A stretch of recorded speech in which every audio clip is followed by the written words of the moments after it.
సుమన్ టీవీలో మీ personal and business promotions కోసం కింది నెంబర్కి కాంటాక్ట్ చేయండి.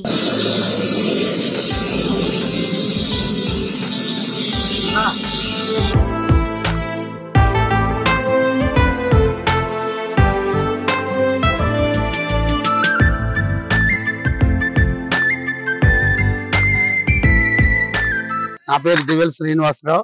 ఈ ఆంధ్రప్రదేశ్ లో ఉన్నటువంటి కూటమి ప్రభుత్వంలో గత ప్రభుత్వం కంటే రెవెన్యూలోను విద్యా వ్యవస్థలో అనేక వ్యవస్థల్లో మార్పు వచ్చినప్పటికీ ప్రత్యేకంగా రెవెన్యూ విద్యా వ్యవస్థలో పెను మార్పులు తీసుకురావడం జరిగింది. రెవెన్యూ వ్యవస్థలో గ్రామ సభలని రెవెన్యూ సదస్సులని నిర్వహించడం, తద్వారా ప్రజల్లో మమేకం అవటం, వారికి ఉన్నటువంటి సమస్యల్ని ఆయా గ్రామాల్లో గ్రామ సభల్లో కానీ రెవెన్యూ సదస్సుల్లో కానీ వాళ్ళకున్నటువంటి రైతాంగానికి కానీ వాళ్ళకున్నటువంటి హక్కుల్ని అధికారులు వివరించడమే కాకుండా వారికి ఉన్న సమస్యలను అర్జీ రూపంలో స్వయంగా మంత్రులు కానీ అక్కడ ఉన్నటువంటి స్థానిక శాసనసభ్యులు అధికారుల సమక్షంలో తెలుసుకోవటం, తీసుకోవటం, వాటిని సత్వర పరిష్కారానికి దిశగా ఉండటం, ప్రజలకి న్యాయ వ్యవస్థ, ప్రజలకి రెవెన్యూ వ్యవస్థ చేరువుగా ఉండటం ఒక ప్రత్యేకించినటువంటి ఆహ్వాన తగ్గించే పరిణామం. దీంట్లో స్వయంగా ముఖ్యమంత్రి గారు కానీ పవన్ కళ్యాణ్ గారు కానీ సంబంధిత శాఖ మంత్రులు కూడా పాల్గొనటం ఆహ్వానించదగ్గ పరిణామం.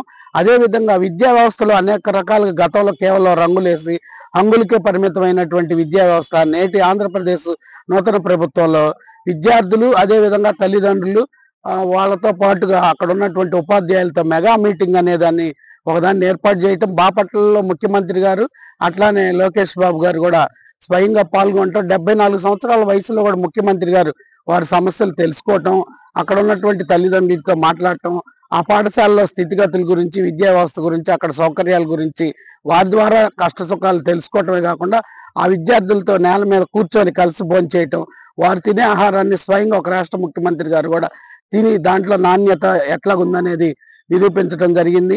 లోకేష్ బాబు గారు యువ నాయకులుగా ఉండి అనేకటువంటి నూతన మార్పులు తీసుకొని వచ్చారు విద్యా వ్యవస్థలో. ఇది చాలా ఊర్లలో మేము కూడా పాల్గొనడం జరిగింది. తల్లిదండ్రులకి చాలా ఉపయోగకరం. వాళ్ళ పిల్లలు చదువులు ఎలా చదువుతున్నారు, ఒకప్పుడు గ్రామీణ ప్రాంతంలో ఉపాధ్యాయులు ఎవరనే తెలుస్తుంటది, పట్టణ ప్రాంతంలో ఇలా తెలుసుకోవటం చాలా కష్టం. కాబట్టి ఈ సమావేశాల ద్వారా వారితో మమైకం అవటానికి, సమస్యల పరిష్కార దిశకి మంచి విద్యా వ్యవస్థ రావడానికి శుభ పరిణామం. ఆంధ్రప్రదేశ్ రాష్ట్ర ప్రభుత్వం విద్యా వ్యవస్థలో రెవెన్యూ వ్యవస్థలో సమూలమైన మార్పులు తీసుకురావడానికి ప్రయత్నించడం హర్షణీయం, ఆహ్వానించదగ్గ పరిణామం. ఆంధ్రప్రదేశ్ విద్యారంగంలో విద్యా వ్యవస్థ అనేక సంక్షోభాలను గత ప్రభుత్వంలో ఎదుర్కొంది. ప్రస్తుత ప్రభుత్వం గత ప్రభుత్వంలో జరిగినటువంటి ఆ సంక్షోభాన్ని నుండి విద్యార్థుల బంగారు భవిష్యత్తు కోసం విద్యా వ్యవస్థను సమూలంగా మార్చడానికి కొత్త ఒరవడితో ప్రయత్నించడం ఆనందదాయకం.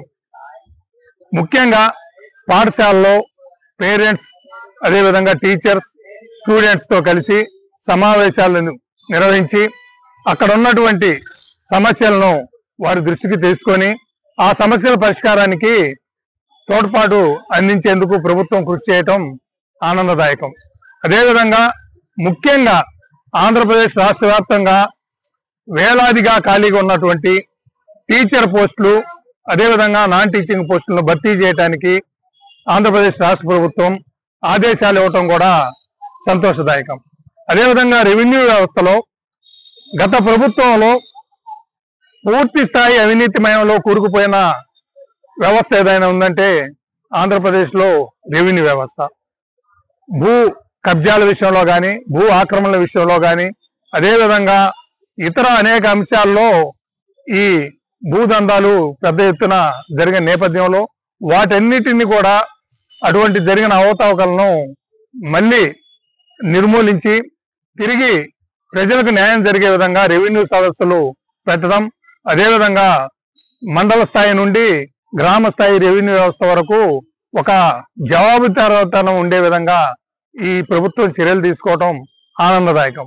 ఏదేమైనా అటు రెవెన్యూ అధికారులు కానీ ఇటు విద్యా వ్యవస్థలో అధికారులు కానీ గత ప్రభుత్వంలో కొంత నిర్లక్ష్య ధోరణి, అదేవిధంగా సాచివేత ధోరణి, ఒక నిష్క్రియ పత్రం వాళ్ళు అలవాటు పడ్డారు. ఆ పరిస్థితి నుండి బయటపడి కొంచెం యాక్టివ్ గా ఈ విద్యా వ్యవస్థ రెవెన్యూ వ్యవస్థలను చక్కదిద్దేందుకు సంబంధిత అధికారులు అదేవిధంగా ఈ రాష్ట్ర ప్రభుత్వం పూర్తి స్థాయిలో దీని మీద సమీక్షలు నిర్వహించి ఈ రాష్ట్ర ప్రజలకు ఒక మంచి ప్రభుత్వాన్ని అందించాలని చెప్పి మేము కోరుతా ఉన్నాం. నా పేరు నర్సేటి వేణుగోపాల్, న్యాయవాది, సత్తెనపల్లి. నా పేరు పోతుగంటి రామగోడేశ్వరరావు, సత్తెనపల్లి నివాసి, వ్యాపారం. మొన్న మెగా పేరెంట్స్ మీట్ జరిగింది. అందులో పేరెంట్స్ ని, స్కూల్ యొక్క పాఠశాలలో ఉపాధ్యాయుల్ని కలిపి పెద్ద మీటింగ్ ఏర్పాటు చేయటం, అది ఏపీ మొత్తం కూడా ఒకే రోజు ఏర్పాటు చేయటం ఒక ఉదాహరణ.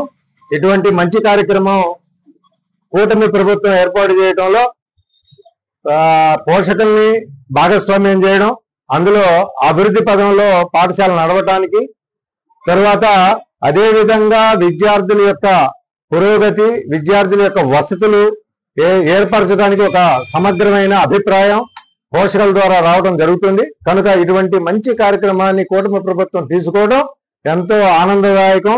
ఇది పేరెంట్స్ అంతా కూడా చాలా చక్కగా ధన్యవాదాలు తెలియజేస్తా ఉన్నారు.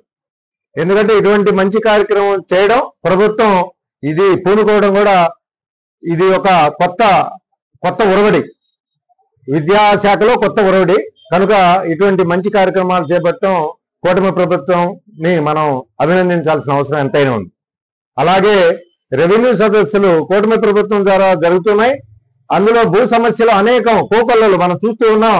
రోజు పేపర్ల ద్వారా, అనేక మీడియాల ద్వారా వస్తున్నాయి. ఇటువంటి సమస్యలు తీరాలంటే, భూ సమస్యలు తీరాలంటే రెవెన్యూ సదస్సులు ఖచ్చితంగా జరగాల్సిన అవసరం ఉంది. అందులో అధికారులు, తర్వాత ప్రభుత్వ అధికారులు, దాంతోపాటు మంత్రులు, తర్వాత ఎంపీలు అందరూ కూడా పాల్గొనడం జరుగుతూ ఉంది. ఎమ్మెల్యేస్, అక్కడ ఉన్న వాళ్ళు, అధికారులు, కలెక్టర్తో సహా పాల్గొనడం జరుగుతుంది. కనుక ఇటువంటి మంచి సదస్సుల్లో మన యొక్క అర్జీలు తీసుకోవడం జరుగుతుంది. మనకి ఏదైతే ప్రాబ్లం ఉందో ఆ ప్రాబ్లం ద్వారా మనం అర్జీల రూపంలో ఇస్తున్నాం. అది పరిష్కరించడానికి ఇది ఎంతో దోహదపడుతుంది. ఇటువంటి మంచి కార్యక్రమాలు కూటమి ప్రభుత్వం తీసుకోవడం, వారికి ఇటువంటి ఆలోచన రావడం కూడా ఎంతో మంచి అభిప్రాయం ఇది. కనుక ప్రజలంతా కూడా హర్షిస్తా ఉన్నారు. ఇటువంటి ప్రభుత్వం మాకు ఇంకా అనేక రకాల సేవలు అందించాలని కోరుకుంటూ ఈ యొక్క ప్రభుత్వాన్ని అందరూ హర్షిస్తా జరుగుతుంది. టీవీ ప్రేక్షకులకు నమస్కారం. నా పేరు Perumala Lakshmi Satyanarayana, Sattenapalli town fertilisers and pesticides dealers welfare association president గా ఉన్నాను. నేటి ప్రభుత్వం విద్యా విధానంలో సమూలమైనటువంటి మార్పులు తీసుకురావడానికి ప్రయత్నం చేస్తుంది. విద్యార్థులు, అట్లానే పేరెంట్స్, ఉపాధ్యాయులు అందరితోటి నిన్న జరిగినటువంటి సమావేశం భవిష్యత్తులో విద్యార్థులకు ఎంతోగానో ఉపయోగపడుతుంది. నేటి సమాజంలో విద్యా, వైద్యం చాలా ఖరీదైపోయింది. సామాన్య మానవుడికి అందుబాటులో లేకుండా పోయింది. అటువంటి పరిస్థితుల్లో నేటి ప్రభుత్వం విద్యకి, వైద్యానికి అందుబాటులో ఉండి సామాన్య మానవుడికి ఈ రెండు కనుక మనం ఆర్థికంగా అందుకోగలిగితే అంతకంటే మనం చేసేటటువంటి మేలు ఉండదు. అట్లానే గత ప్రభుత్వంలో నాయకులకి, ప్రజలకి చాలా దూరం గ్యాప్ ఉంది. నేటి ప్రభుత్వంలో నాయకులు ప్రజల దగ్గరకు వచ్చేసి ప్రజా సమస్యలను తీర్చడానికి ముందుంటున్నారు. ఇంకొక విషయం ఏంటంటే రెవెన్యూ సదస్సులు.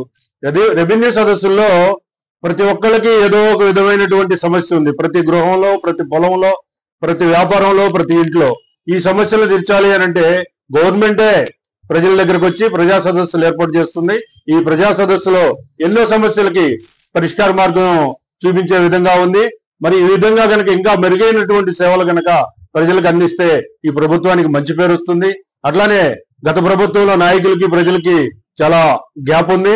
అట్లానే ఈ నేటి ప్రభుత్వంలో నాయకులందరూ కూడా ప్రజల దగ్గరికి వచ్చి ప్రజా సమస్యలు, ప్రజలతో మమేకమై ప్రజల యొక్క శ్రేయస్సే కోరుకుంటున్నారు. కాబట్టి చంద్రబాబు నాయుడు గారికి, లోకేష్ గారికి మంచి పేరు వస్తుంది. మంచి పరిపాలనా దక్షత కలిగినటువంటి చంద్రబాబు నాయుడు గారు మంచి ఆలోచనతోటి ప్రజా సమస్యల మీద పోరాటం చేసి విజయవంతానికి కృషి చేయాలని, ఆంధ్రప్రదేశ్ కి మంచి పేరు రావాలని కోరుకుంటున్నాను. Thank you. నా పేరు పోతుగంటి కృష్ణారావు, తొండప గ్రామం.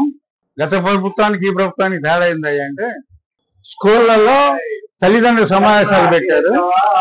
స్కూళ్లలో తల్లిదండ్రుల సమావేశాలు పెట్టి ఎట్లా స్కూల్లో ఏం చేయాలి, స్కూల్ గురించి ఏమి అభివృద్ధి చేయాలి, స్కూళ్ళలో ఎట్లా పిల్లల్ని ఎట్లా చదివించాలి అనేది సమావేశాలు ఏర్పాటు చేశారు. ఈ సదస్సులో చంద్రబాబు, పవన్ కళ్యాణ్ గారు, నారా లోకేష్ గారు కూడా పాల్గొన్నారు. పిల్లలతోటి పాటు కూడా వాళ్ళతోటి భోజనం చేసి ఆ భోజనం ఎలా ఉంది అనేది కనుక్కొని ఇంతకంటే ఇంకా బాగా మెరుగ్గా పెట్టమని చెప్పి ఆ తల్లిదండ్రులు ఇన్వాల్వ్ చేశారు. గత ప్రభుత్వంలో నాడు నేడని చెప్పి రంగులేసి వదిలిపెట్టి స్కూళ్ళని మెర్జి చేసి కొన్ని కిలోమీటర్లు నడిపించారు. అమ్మఒడి ఒక్కో స్కూల్లో 100 మందికి వేస్తే అక్కడ చదువుతున్న పిల్లలు 50-60 మంది, తతిమా 40 మంది. అమ్మఒడి ఎటుపోయిందో తెలియదు. స్కూళ్ళు నాడు నేడంటే స్కూల్ ఒక పిల్లలు ఎంతమంది, వాళ్ళకి ఎంతమంది టీచర్స్ కావాలి, అంతమందిని పెట్టి స్కూల్ చదివిస్తే ఆ స్కూల్ పిల్లలు చదువు వస్తుంది, చదువుకుంటారు. అవి చేయకుండా టీచర్స్ పెంచకుండా 100 మంది ఉన్నా ఒకటే టీచరు, 200 మంది ఉన్నా ఇద్దరే టీచర్లతో పెట్టి చదివించారు. అప్పుడు ఆ స్కూల్లో వాళ్ళ పిల్లలు చదువు ఎట్లా వస్తుంది, ఆ పిల్లలు ఎట్లా అభివృద్ధి చెందుతారు. నెక్స్ట్ ఇప్పుడు రెవెన్యూ సదస్సు పెడుతున్నారు. నా జగన్మోహన్ రెడ్డి గారు పాస్బుక్ల మీద ఆయన బొమ్మలు వేసుకున్నాడు. ఇది కొలతలు కలిసి ఆ రాళ్ల మీద ఆయన బొమ్మలు వేసుకున్నాడు. అది ఎంతవరకు పద్ధతి? ఎవరు డబ్బులు అయ్యి? గవర్నమెంట్ డబ్బులే కదా. ఇవాళ రేపు రెవెన్యూ సదస్సులు పెడుతున్నారు. ఇప్పుడు పెట్టిన సదస్సుల్లో కొన్ని వేల కేసులు వచ్చినాయి, భూ ఆక్రమణ కేసులు. అవన్నీ కూటమి ప్రభుత్వం సరి చేయబోతుంది. ఇక కాబోయే దాంట్లో కూడా ప్రతిదీ ఎన్ని అయితే ఉన్నాయో ఆరోపణలు ఏ ఊళ్ళో అన్ని పూర్తి కాలేదు, పూర్తి అయిన నాటికి అన్ని ఊళ్ళలో ఇటువంటి సదస్సులు పెడుతున్నారు.